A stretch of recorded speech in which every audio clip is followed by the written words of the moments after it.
नमस्कार दोस्तों, आपका हमारी YouTube चैनल धार्मिक कथाएं और कहानियां में स्वागत है। आज मैं आपको संतोषी माता व्रत कथा और अन्नपूर्णा माता की व्रत कथा सुनाऊंगी।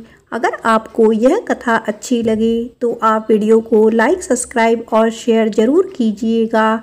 आइए सुनते हैं सबसे पहले संतोषी माता की व्रत कथा।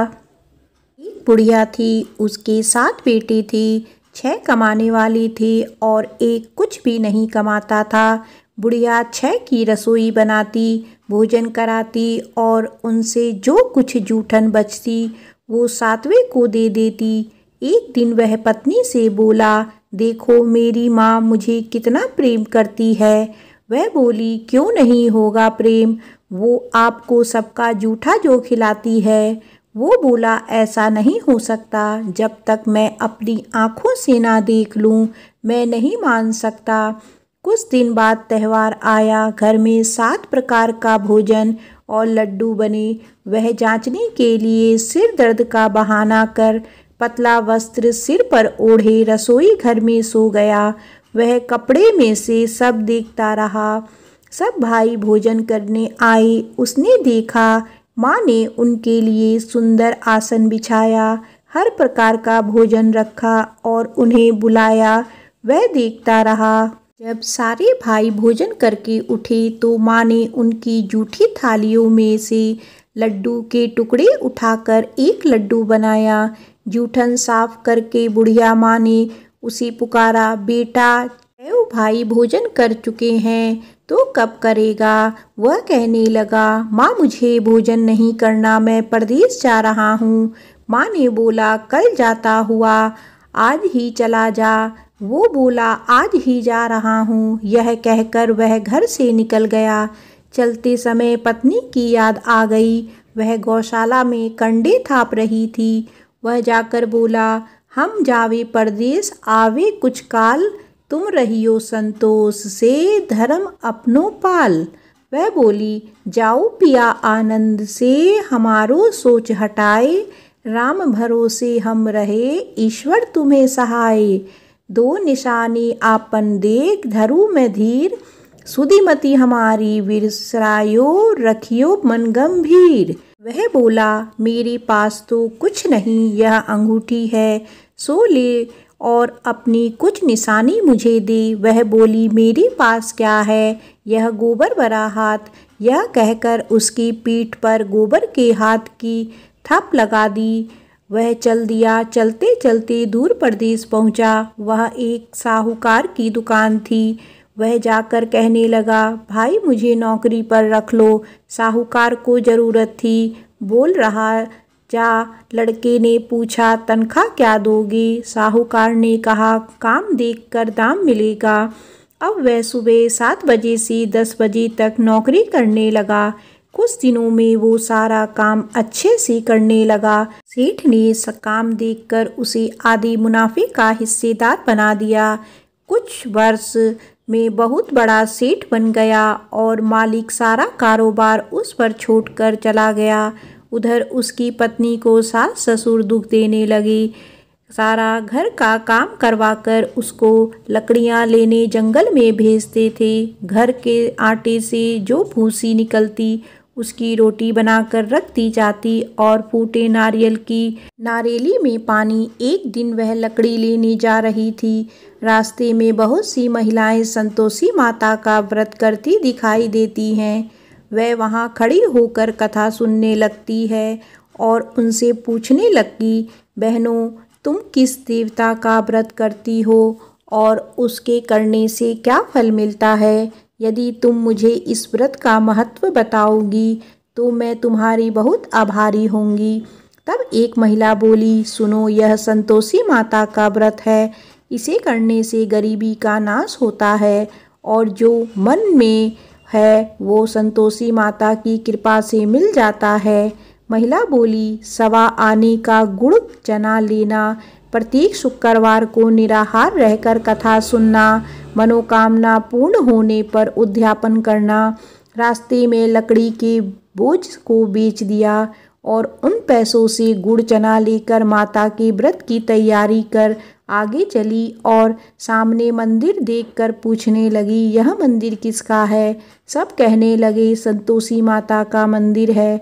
यह सुनकर माता के मंदिर में जाकर माता के चरणों से लिपट गई और विनती करने लगी, माँ मैं अनजान हूँ, व्रत का कोई नियम नहीं जानती हूँ, मैं दुखी हूँ। हे माता जगत जननी, मेरा दुख दूर करो, मैं आपके शरण में हूँ। माता को बड़ी दया आई। एक शुक्रवार बीता कि दूसरे शुक्रवार उसके पति का पत्र आया और तीसरे शुक्र उसके पति ने उसको पैसे भेज दिए। यह देख जेठ जिठानी का मुंह बन गया और उसको ताने देने लगी कि अब तो इसके पास पैसे आ गया, अब यह बहुत इतराएगी। बेचारी आंखों में आंसू भरकर संतोषी माता के मंदिर में चली गई और माता के चरणों में बैठकर रोने लगी और रट रट बोली, माँ मैंने पैसे कम मांगा, मुझे पैसे से क्या काम, मुझे तो अपना सुहाग चाहिए, मैं तो अपने स्वामी के दर्शन करना चाहती हूँ। तब माँ ने प्रसन्न होकर कहा, जा बेटी तेरे स्वामी आएंगे। यह सुनकर खुशी खुशी घर जाकर काम करने लगी। अब संतोषी माँ विचार करने लगी, इस भोली पुत्री को मैंने कह तो दिया तेरा पति आएगा, लेकिन कैसे? वह तो इसे स्वप्न में भी याद नहीं करता, उसे याद दिलाने को मुझे ही जाना पड़ेगा। इस तरह माता उस बुढ़िया के बेटे के स्वप्न में जाकर कहने लगी, साहूकार के बेटे सो रहा है या जागता है? वो कहने लगा, माता सोता भी नहीं जागता भी नहीं, कहो क्या आज्ञा है? कहने लगी, तेरा घर बार कुछ है कि नहीं? वह बोला, मेरे पास सब कुछ है, माँ बाप है, बहू है, क्या कमी है? माँ बोली, भोले तेरी पत्नी घोर कष्ट उठा रही है, तेरे माँ बाप उसे परेशानी कर रहे हैं, वह तेरे लिए तरस रही है, तू उसकी सुध ले। वह बोला, हाँ माँ मुझे पता है, पर मैं वहाँ कैसे जाऊँ? माँ कहने लगी, मेरी बात मान, सवेरे नहा धोकर संतोषी माता का नाम ले, घी का दीपक जलाकर दुकान पर चला जा, देखते देखते सारा लेन देन उतर जाएगा, सारा माल बिक जाएगा, आज तक धन का ढेर लग जाएगा। थोड़ी देर में देने वाले रुपया लेने लगे, सारी सामान का ग्राहक सौदा करने लगा। शाम तक धन का भारी ढेर इकट्ठा हो गया और संतोषी माता का यह चमत्कार देखकर खुश होने लगा और धन इकट्ठा कर घर ले जाने के लिए वस्त्र गहने खरीदने लगा और घर को निकल गया। उधर उसकी पत्नी जंगल में लकड़ी लेने जाती है, लौटते वक्त माता जी के मंदिर में आराम करती है। प्रतिदिन वह वहीं विश्राम करती है। अचानक से धूल उड़ने लगी। धूल उड़ती देख वह माता से पूछने लगी, हे माता यह धूल कैसे उड़ रही है? हे पुत्री तेरा पति आ रहा है, अब तू ऐसा कर, लकड़ी के 3 ढेर तैयार कर, एक नदी के किनारे रख और दूसरा मेरे मंदिर में रख और तीसरा अपने सिर पर। तेरे पति को लकड़ियों का गट्ठर देख तेरे लिए मोह पैदा होगा, वह यहाँ रुकेगा, नाश्ता पानी खाकर माँ से मिलने जाएगा, तब तू लकड़ियों का बोझ उठाकर चौक पर जाना और गट्ठर नीचे रखकर जोर से आवाज़ लगाना, लो सासू जी लकड़ियों का गट्ठर लो, भूसी की रोटी दो, नारियल के खोपड़े में पानी दो, आज मेहमान कौन आया है? माता जी से अच्छा कह कर जैसा माँ ने कहा वैसा करने लगी। इतने में मुसाफिर आ गया। सूखी लकड़ी देख उसकी इच्छा हुई कि हम यहीं आराम करें और भोजन बनाकर खा पी कर गाँव जाएं। आराम करके गांव को चले गए। उसी समय सिर पर लकड़ी का गट्ठर लिए वह आती है, लकड़ियों का बोझ आंगन में उतारकर जोर से आवाज़ लगाती है, लो सासू जी लकड़ियों का गट्ठर लो, भूसी की रोटी दो, आज मेहमान कौन आया है? यह सुनकर उसकी सास बाहर आकर अपने दिए हुए कष्टों को भुलाने के लिए कहती है, बहू ऐसे क्यों कह रही है? तेरा मालिक आया है, आ बैठ भोजन कर, कपड़े गहने पहन। उसकी आवाज़ सुन उसका पति बाहर आता है, अंगूठी देख व्याकुल हो जाता है, माँ से पूछता है, माँ यह कौन? माँ बोली, बेटा यह तेरी बहू है। जब से तू गया है तब से सारी गांव में भटकती फिरती है, घर का काम काज कुछ करती नहीं, 4 पहर आकर खा जाती है। वह बोला, ठीक है माँ, मैंने इसे भी देखा है और तुम्हें भी। अब दूसरे घर की चाबी दो, उसमें रहूँगा। माँ बोली, ठीक है। तब वह दूसरे मकान की तीसरी मंजिल पर कमरा खोल सारा सामान जमाया। एक दिन में राजा के महल जैसा ठाट बाट बन गया। अब क्या था, बहू सुख भोगने लगी। इतने में शुक्रवार आया। पति से कहा, मुझे संतोषी माता के व्रत का उद्यापन करना है। पति बोला, खुशी से कर लो। वह उद्यापन की तैयारी करने लगी।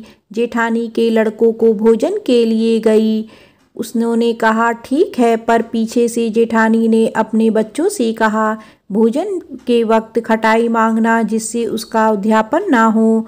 लड़के गए, खीर खाकर पेट भर गए, लेकिन खाते ही कहने लगे, हमें खटाई दो, हमने खीर नहीं खानी है। वह कहने लगी, खटाई नहीं दी जाएगी, यह तो संतोषी माता का प्रसाद है। लड़के उठ खड़े हुए, बोली, पैसा लाओ। भोली बहू कुछ जानती नहीं थी, उन्हें पैसे दे दिए। लड़के उसी समय इमली लेकर खाने लगे। यह देखकर बहू पर माताजी ने गुस्सा किया। राजा के दूत उसके पति को पकड़ कर ले गए। जेठ जेठानी कहने लगे, लूट लूट कर धन लाया था, अब पता लगेगा जब जेल की मार खाएगा। बहू से यह सहन नहीं हुआ, रोती हुई मंदिर गई, कहने लगी, हे माता, यह क्या किया? हंसाकर अब भक्तों को रुलाने लगी। माता बोली, बेटी, तूने उद्यापन करके मेरा व्रत भंग किया है। वह कहने लगी, माता, मैंने क्या अपराध किया है? मैंने भूल से लड़कों को पैसे दिए थे, मुझे क्षमा करो, मैं फिर तुम्हारा उद्यापन करूँगी। माँ बोली, अब भूल मत करना। वह कहती है, अब भूल नहीं होगी, अब वह कैसे आएगी? माँ बोली, जा, तेरा पति तुझे रास्ते में आता मिलेगा। वह निकली, राह में पति मिला। उसने पूछा, कहाँ गए थे? वह कहने लगा, इतना धन जो कमाया है उसका टैक्स राजा ने मांगा था, वह भरने गया था। वह खुश होकर बोली, अब घर को चलो। कुछ दिन बाद फिर शुक्रवार आया। बोली, मुझे दोबारा माता का उद्यापन करना है। पति ने कहा, करो बहू। फिर जेठ के लड़कों को भोजन को कहने गई। जेठानी ने 1-2 बातें सुनाई, और तुम सब लोग पहले ही खटाई मांगना। लड़के भोजन से पहले कहने लगे, हमें खीर नहीं खानी, हमारा जी बिगड़ता है, कुछ खटाई खाने को दो। वह बोली, खटाई किसी को नहीं मिलेगी, आना हो तो आओ। वह ब्राह्मण के लड़के लाकर भोजन कराने लगी। दक्षिणा की जगह उनको 1-1 फल दिया। संतोषी माता प्रसन्न हुई। माता की कृपा हुई। 9वें मास में उसे सुंदर पुत्र प्राप्त हुआ। पुत्र पाकर प्रतिदिन माता जी के मंदिर को जाने लगी। माँ ने सोचा, यह रोज आती है, आज क्यों ना इसके घर चलूं। यह विचार कर माता ने भयंकर रूप बनाया। गुड़ चने से सना मुख, ऊपर सूंड की समान ओठ, उस पर मक्खियाँ भिन भिन करती थी। दहली पर पैर रखते ही उसकी सास चिल्लाई, देखो रे, कोई चुड़ैल आ रही है, लड़कों इसे निकालो, नहीं तो किसी को खा जाएगी। लड़के भगाने लगे, चिल्लाकर खिड़की बंद करने लगे। बहुत रोशनदान में से देख रही थी, खुशी से चिल्लाने लगी, आज मेरी माता जी मेरे घर आई हैं। वह बच्चे को दूध पीने से हटाती है। इतने में सास को क्रोध आ गया। वह बोली, क्या हुआ है? बच्चे को पटक दिया। इतने में माँ के प्रताप से लड़के ही लड़के नजर आने लगे। वह बोली, माँ, मैं जिसका व्रत करती हूँ यह संतोषी माता है। सबने माता जी के चरण पकड़ लिए और विनती कर कहने लगे, हे माता, हम नादान हैं, तुम्हारा व्रत भंग कर हमने बड़ा अपराध किया। माता, आप हमारा अपराध क्षमा करो। इस प्रकार माता प्रसन्न हुई। बहू को प्रसन्न हो जैसा फल दिया वैसा माता सबको दे। जो पढ़े उसका मनोरथ पूर्ण हो। बोलो संतोषी माता की जय। आइए सुनते हैं अन्नपूर्णा माता की व्रत कथा। एक समय की बात है, काशी निवासी धनंजय की पत्नी का नाम सुलक्षणा था। उसे अन्य सब सुख प्राप्त थे, केवल निर्धनता ही उसके दुख का एकमात्र कारण था। यह दुख उसे हर समय सताता रहता था। एक दिन सुलक्षणा पति से बोली, स्वामी आप कुछ उद्यम करो तो काम चले, इस प्रकार कब तक काम चलेगा। सुलक्षणा की बात धनंजय के मन में बैठ गई और वह उसी दिन विश्वनाथ शंकर जी को प्रसन्न करने के लिए बैठ गया और कहने लगा, हे देवादिदेव विश्वेश्वर, मुझे पूजा पाठ कुछ नहीं आता है, केवल आपके भरोसे बैठा हूँ। इतनी विनती करके वह 2-3 दिन भूखा प्यासा बैठा रहा। यह देखकर भगवान शंकर ने उसके कान में अन्नपूर्णा अन्नपूर्णा अन्नपूर्णा इस प्रकार 3 बार कहा। यह कौन क्या कह गया, इसी सोच में धनंजय पड़ गया कि मंदिर से आते ब्राह्मणों को देखकर पूछने लगा, पंडित जी अन्नपूर्णा कौन है। ब्राह्मणों ने कहा, तू अन्न छोड़ बैठा है, सो तुझे अन्न की ही बात सूझती है, जा घर जाकर अन्न ग्रहण कर। धनंजय घर गया, स्त्री से सारी बात कही। वह बोली, नाथ चिंता मत करो, स्वयं शंकर जी ने यह मंत्र दिया है, वे स्वयं ही खुलासा करेंगे, आप फिर जाकर उनकी आराधना करो। धनंजय फिर जैसा का तैसा पूजा में बैठ गया। रात्रि में शंकर जी ने आज्ञा दी और कहा, तू पूर्व दिशा में चला जा। वह अन्नपूर्णा का नाम जपता जाता और रास्ते में फल खाता, झरनों का पानी पीता जाता। इस प्रकार कितने ही दिनों तक चलता गया। वहाँ उसी चांदी सी चमकती वन की शोभा देखने में आई, सुंदर सरोवर देखने में, या उसके किनारे कितनी ही अप्सराएं झुंड बनाए बैठी थी। एक कथा सुनती और सब मिलकर माँ अन्नपूर्णा इस प्रकार बार बार कहती थी। यह अगहन मास की उजेरी रात्रि थी और आज से ही व्रत का आरंभ था। जिस शब्द की खोज करने वह निकला था, वह उसे वहाँ सुनने को मिला। धनंजय ने उसके पास जाकर पूछा, हे देवियों, आप यह क्या करती हो। उन सब ने कहा, हम माँ अन्नपूर्णा का व्रत करती हैं।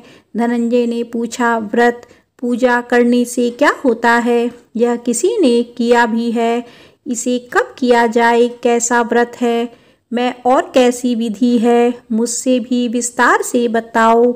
वे कहने लगी, इस व्रत को सब कोई कर सकते हैं। 21 दिन के लिए 21 गांठ का सूत लेना चाहिए। 21 दिन यदि ना बने तो एक दिन उपवास करे, यह भी ना बने तो केवल कथा सुनकर प्रसाद ले, निराहार रहकर कथा कहे। कथा सुनने वाला कोई ना मिले तो पीपल के पत्तों को रख, सुपारी या घृत कुमारी वृक्ष को सामने कर, दीपक को साक्षी कर, सूर्य, गाय, तुलसी या महादेव को बिना कथा सुनाए मुख में दाना ना डालें।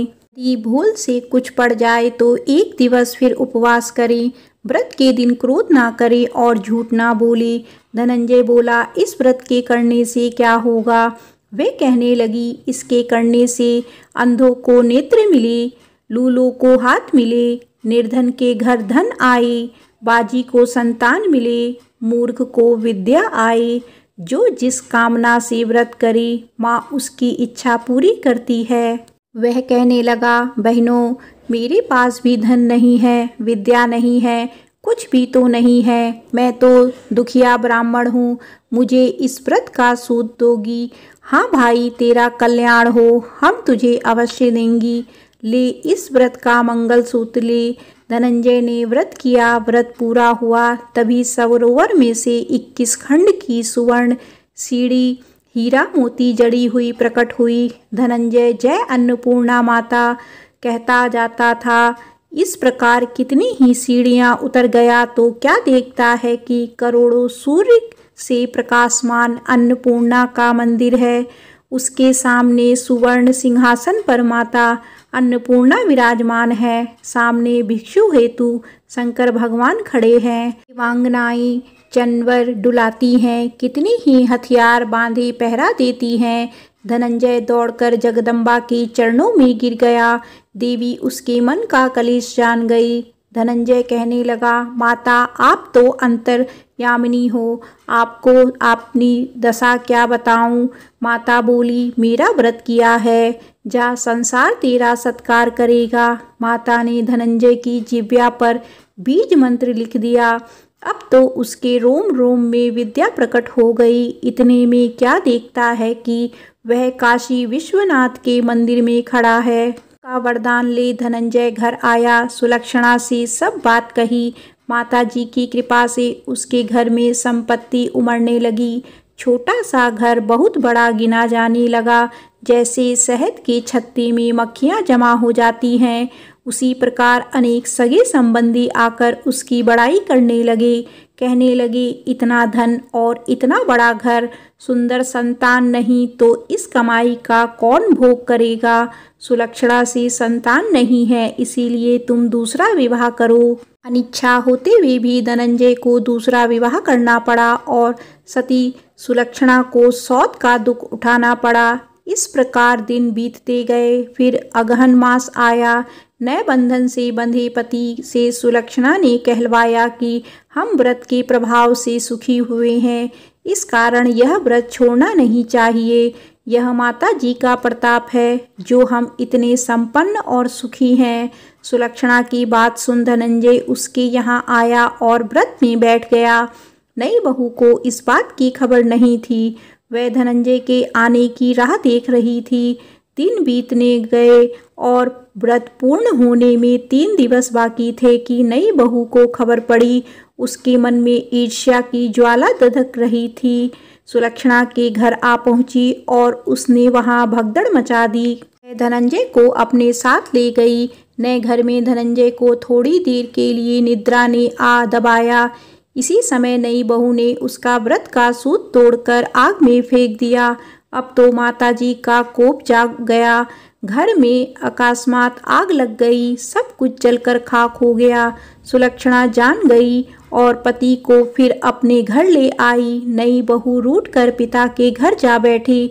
पति को परमेश्वर मानने वाली सुलक्षणा बोली, नाथ घबराना नहीं, माता जी की कृपा अलौकिक है। पुत्र कुपुत्र हो जाता है पर माता कुमाता नहीं होती।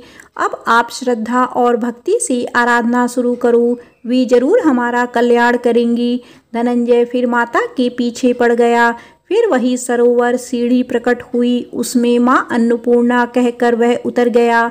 वहां जा माता जी के चरणों में रुदन करने लगा। माता प्रसन्न हो बोली, यह मेरी स्वर्ण की मूर्ति ले, इसकी पूजा करना, तू फिर सुखी हो जाएगा। जा, तुझे मेरा आशीर्वाद है। तेरी स्त्री सुलक्षणा ने श्रद्धा से मेरा व्रत किया है, उसे मैंने पुत्र दिया है। धनंजय ने आंखें खोली तो खुद को काशी विश्वनाथ के मंदिर पर खड़ा पाया। वहां से फिर उसी प्रकार घर को आया। इधर सुलक्षणा के दिन चढ़े और महीने पूरे होते ही पुत्र का जन्म हुआ। गांव में आश्चर्य की लहर दौड़ गई। प्रकार उसी गांव के निसंतान सेठ के पुत्र होने पर उसकी माता अन्नपूर्णा का मंदिर बनवा दिया। उसमें माता जी की धूमधाम से पधारी, यज्ञ किया और धनंजय को मंदिर के आचार्य का पद दे दिया। जीविका के लिए मंदिर की दक्षिणा और रहने के लिए बड़ा सुंदर सा भवन दिया। धनंजय स्त्री पुत्र सहित वहां रहने लगा। माता जी के चढ़ावे में भरपूर आमदनी होने लगी। उधर नई बहू के पिता के घर डाका पड़ा, सब लुट गया। वे भीख मांगकर पेट भरने लगे। सुलक्षणा ने यह सुना तो उसे बुला भेजा, अलग घर में रख लिया और उसके अन्य वस्त्र का प्रबंध कर दिया। धनंजय, सुलक्षणा और उसका पुत्र माताजी की कृपा से आनंद से रहने लगे। माताजी ने जैसे इनके भंडार भरे वैसे सबके भंडार भरे। बोलो अन्नपूर्णा माता की जय।